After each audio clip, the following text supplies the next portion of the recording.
Next is the it Hindustan zinc, 546 रुपए के आसपास चल रहा है। यहाँ से अब आप धीरे धीरे स्टेप्स पे खरीदना शुरू कर दीजिए, छोटे छोटे पार्ट्स में।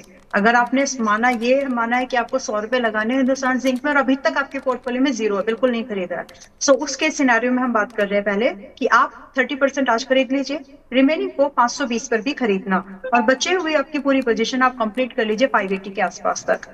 बेस्ट के सिनेरियो में फोर आपका एटी एवरेज प्राइस जो बनना चाहिए, 480 तक, sorry, right? 580 I beg your pardon, 580, यानी 520-25 आके दोबारा रिबाउंड कर जाएगा ऐसा लग रहा है। तो 580 आते आते और 500 आप ऐसे समझ लीजिए कि करंट प्राइस भी खरीदने लायक है, और 580 से 520 की रेंज भी खरीदने लायक जोन भी है, बिकॉज इन्वेस्टमेंट कैटेगरी स्टॉक है ये भी।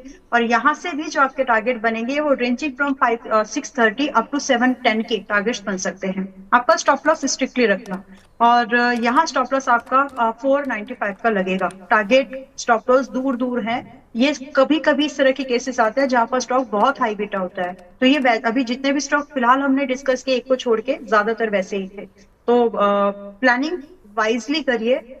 5 या 10%, एक्चुअली आप यूं कह लें कि हफ्ते भर में 20% का मूवमेंट करना is very common to these stocks. तो हम्म। आपको इनकी चाल आप नहीं बदल सकते, आपको अपने फंड एलोकेशन इनके हिसाब से प्लान करने होंगे। ठीक है, तो मैं अगर सही समझा हूँ नंबर्स को, तो आप कह रहे हैं कि यहाँ से 520 तक भी लीजिए, फिर 520 से हम्म, चलना शुरू हो सकता है वहाँ से एक बाउंस बैक आ जाए, तो 520 से 580 की रेंज भी अच्छी है, जिस रेंज में आप इसे यस, धीरे धीरे चाहें तो खरीद सकते हैं। यस, यस, 490 का स्टॉप लॉस, एग्जैक्टली। 630 और 710 के टारगेट। हाँ जी।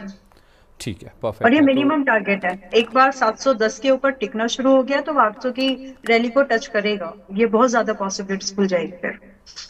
ठीक है, मतलब 520 तक डिप आएगा वहां पर लेना, लेकिन उसके बाद जब ऊपर भी चलता शुरू हो जाए तो ऊपर में भी धीरे धीरे आप 580 तक भी खरीद सकते हैं। फिर आपके पॉसिबल टारगेट एब्सोल्युटली। 630 और 710 के बेयर मिनिमम टारगेट जो हैं वो यहाँ तक के देखने को मिल सकते हैं। तो बहुत ध्यान से तीनों ही स्टॉक्स ये गोल्ड सिल्वर के प्राइजेस पर मूव करते हैं।